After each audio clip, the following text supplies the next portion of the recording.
Let's get an update on where talks between the US and Iran stand on an agreement to end the war. Last week, US and Iranian negotiators reached a tentative agreement to extend the ceasefire by 60 days.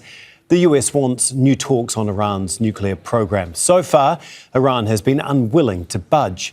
Strikes by the US and Iran this week have raised new concerns that the ceasefire could collapse. The US hit Iran's Qasem Island. Kuwait's international airport was also attacked, killing one person and injuring dozens. Now, complicating the effort is Iran, saying Lebanon has to be part of any deal. Israel continues to strike the country, saying it's targeting Hezbollah. The group has rejected a ceasefire proposal between Lebanon and Israel. Andrea Dessì joins us. He is an assistant professor in international relations and global politics at the American University of Rome. He joins us from Rome today. Thanks so much for being with us. First of all, where are we now? I mean, is this a weird limbo? Is the deal unraveling? Is there a standoff, or are we on the edge of all of this collapsing and going back to a full-scale war, do you think? Well, thank you so much, Tom, and it's a pleasure to be here. I think that tentative is a good word. We are in a stalemate. There are many moving parts. Clearly, Lebanon is now the new issue or potential spoiler on the Iran-US track. However, we shouldn't lose track of also the Strait of Hormuz, the nuclear issue. There are many, many moving parts. I believe that diplomacy is still the first game in town, in the sense that there is no military solution to all of these issues, including Lebanon. And therefore, talks will continue. But the present agreement, the present framework agreement developed between the US, Israel, and Lebanon is a very fragile agreement. And I believe that it is very unlikely to change much on the ground.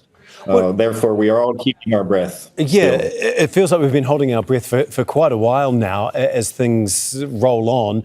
We've heard Trump go from one moment saying that there could be a deal as early as this weekend to saying he's prepared to go back and start a full-scale war if need be.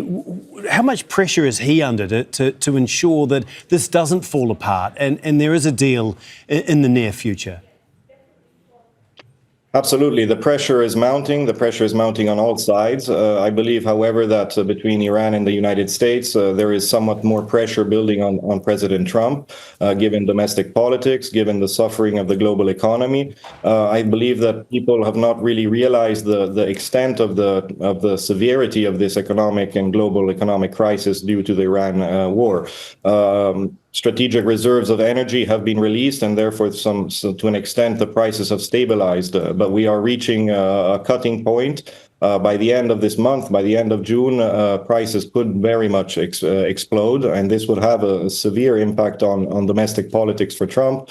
We have seen the War Powers Resolution vote with 4 Republicans switching sides. So I think that there is pressure mounting, and I believe that this is being interpreted in Iran and Tehran as further leverage for Iran. This is a dangerous, however, interpretation, because the risk of a new conflict is definitely still on the horizon. Obviously, complicating the effort is Iran saying Lebanon has to be part of any wider deal. We saw the US put forward this proposed framework a couple of days ago that has been completely rejected by Hezbollah at this point in time, and the fighting continues in southern Lebanon. Where does that leave things? The Lebanese front is an extremely important element, something that is very close, of course, to the interest of Iran. At the same time, I think that we should frame what has recently taken place with regards to Lebanon, Israel, and the US as a deal that is very unlikely to have any impact on the ground. Any deal that excludes or completely ignores the prerogatives of key actors on the ground, primarily Hezbollah, but of course also Iran behind Hezbollah, is unfortunately destined to fail. At the same time, no elements are included in this deal that would put limits or severe limits or serious limits on Israel's actions in southern Lebanon, or an end to the Israeli occupation of 10% of Lebanese Lebanese territory. I think that perhaps there was some planning in this sense that maybe this was a goal as well, in the sense of presenting a deal that is unacceptable to Hezbollah.